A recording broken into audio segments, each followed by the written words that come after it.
jusqu'à 9h, Good Morning Business.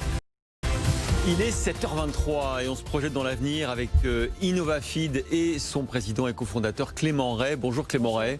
Bonjour. Alors c'est fascinant parce que d'abord, vous faites partie des 31 projets retenus par le gouvernement et vous avez reçu une aide à la relocalisation et que vous annoncez la création d'une usine qui va être d'Anel dans la Somme, qui va être la plus grande usine de fabrication de protéines à base d'insectes.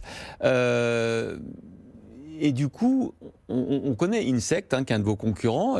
Quels sont les paris que vous avez fait, vous, en termes de choix? Alors, on voit derrière nous, pour ceux qui sont sur MC Story, cette délicieuse mouche soldat noir qui va donc servir à nourrir nos poissons et nos volailles. Effectivement. Peut-être rappelons ce que Innovafeed fait. Nous élevons des insectes, nous les transformons en protéines pour nourrir des animaux d'élevage. Des animaux qui sont naturellement insectivores, comme des poissons. C'est un marché qui est récent, qui s'est ouvert en 2017 et qui a énormément de potentiel. Différents acteurs se développent et effectivement, il y a d'autres acteurs en France qui font des belles opérations de financement. On vise les mêmes marchés et quelque part, on vise également le même impact sur la durabilité du système alimentaire. Innovafeed a fait certains choix business qui le démarquent de ses concurrents. Le choix de la mouche soldat noir, c'est ça? Ou du process industriel? Il y en a de nombreux. Tout d'abord, en fait, c'est le focus que l'on a eu sur l'aquaculture. On a cherché à développer les meilleurs produits pour ce marché qu'on pense avoir énormément de potentiel et beaucoup de profondeur. On a démontré que nos produits étaient les meilleurs du marché sur ce segment, que les crevettes, que les saumons, que les truites, nourries avec des protéines produites par Innovafeed, se développaient plus rapidement. Un deuxième choix, c'est la façon dont on a développé notre technologie. On l'a développée en interne, technologie propriétaire. Et ça, c'est assez important, d'une part pour protéger ce qui fait le corps de la proposition de valeur d'Innovafeed, mais également pour aller vite. Le projet de Nel, dans la Somme, nous l'avons développé en 18 mois. C'est aujourd'hui la plus grande unité de production de protéines d'insectes au monde. Ça y est, là, elle produit ou c'est... Elle produit. Elle a démarré en octobre. Et c'est le fait d'avoir développé ces technologies en interne, de l'avoir déployée avec nos équipes. On a aujourd'hui plus de 80 ingénieurs et scientifiques qui travaillent spécifiquement sur cette technologie. Nous permet aujourd'hui de prendre le leadership de cette industrie, d'être les premiers en exploitation et d'avoir au moins 2 ans d'avance sur nos principaux concurrents. Et donc l'aide du gouvernement, c'est pour l'extension du site? Absolument. Donc, on a effectivement, on fait partie des lauréats d'une aide du gouvernement qui va nous permettre de continuer à investir en France, d'une part sur le site de Nel qui va être étendu, également dans les prochains mois, de nouveaux sites pourraient être développés. Vous produisez donc 15 000 tonnes de protéines. Ce sera la capacité de l'usine à terme peut-être de Nel, des 15 000 tonnes de protéines d'insectes. Mais vous faites ça aussi dans un système de symbiose industrielle. Expliquez-nous ce que c'est. C'est extrêmement important et je pense qu'on a une chance dans notre industrie, c'est d'être greenfield, de partir de rien. Donc on peut décider du modèle le plus pertinent. Et le choix qu'a fait Innovafeed, c'est de s'installer juste à côté de là où sont produits les déchets, les coproduits, qui servent à nourrir nos larves. Cette colocalisation permet de créer des synergies logistiques, des synergies énergétiques très importantes, qui fait que l'usine d'Innovafeed est aujourd'hui celle qui a la meilleure performance environnementale au monde, celle qui produit le moins de CO2.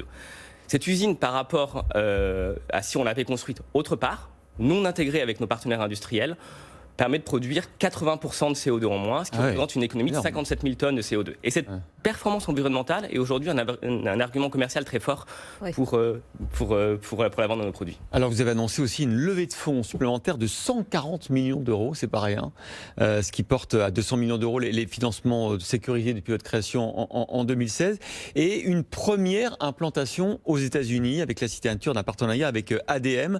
Vous allez donc aussi fabriquer des usines aux États-Unis? Absolument. Cette levée de fonds de 140 millions d'euros nous permet d'accélérer, nous permet de monter en puissance. Donc on va continuer à investir en France et en Europe, mais on souhaite également répliquer, déployer nos technologies partout où c'est pertinent. Et une de ces géographies, c'est les États-Unis. Bien sûr. Très grosse région agricole, énorme gisement de coproduits, énormément de potentiel de création de valeur économique et environnementale. 4 fois plus grande, l'usine potentiellement aux États-Unis. La taille du gisement de coproduits nous permet d'envisager des échelles encore supérieures. Nous avons annoncé la semaine dernière un premier site aux États-Unis, dans l'Illinois, 3 heures au sud de Chicago, en partenariat avec ADM, qui est un des leaders de l'agro-industrie. Et c'est exactement cette technologie, ce modèle de symbiose industrielle qui est répliqué dans la ville de Decatur. Decatur étant le plus gros site au monde de transformation du maïs. Et Clément Ray, vous avez combien de salariés aujourd'hui ? Aujourd'hui, il y a un peu plus de 120 personnes qui travaillent chez Novafeed. Ça dans la Somme ? On a plusieurs sites. On a un site pilote qui est notre centre d'excellence dans le Nord. Le site dans la Somme qui emploiera 110 personnes à terme et un centre d'ingénierie et administratif dans Paris. Quand on lève 200 millions au total, on n'est pas très loin d'accéder au statut de licorne, non ? Je pense pas que ce soit un objectif en soi. Non, mais en termes de valorisation, c'est toujours intéressant. Je pense que c'est un moyen de réaliser une ambition environnementale et sociétale. Je pense que l'ambition de Novafeed est double, c'est de participer à la transition écologique en rendant le système alimentaire plus durable et également de participer à la réindustrialisation de territoires qui en ont besoin. Moi, j'ai une curiosité, c'est pourquoi est-ce que pourquoi il y a cette accélération dans ce domaine-là de la production à grande échelle d'insectes pour en faire des protéines pour l'alimentation animale. On voit que c'est quelque chose qui en 2-3 ans s'est énormément développé. Pourquoi ? Qu'est-ce qui a fait cette accélération ?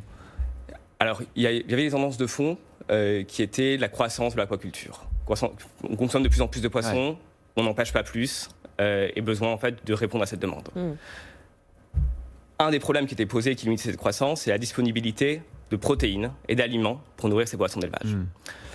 Ce qui a marqué, en fait, qui était l'étincelle, qui a marqué l'accélération fulgurante de l'industrie qu'on constate ces dernières années, c'est un changement réglementaire qui est intervenu mi-2017 avec l'ouverture du marché de l'aquaculture en Europe et aux États-Unis aux protéines d'insectes. Ah, c'est interdit jusqu'à présent ? D'accord.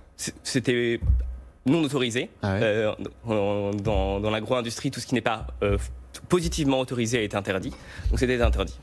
Et ce changement réglementaire a marqué une accélération en France, à l'étranger, et quelque part c'est intéressant parce qu'il y a on assiste en période de 5 ans à la construction de toute une industrie de chaînes de valeur jusqu'au consommateur final. Fascinant. Merci beaucoup Clément Ray, président et cofondateur d'Innovafeed.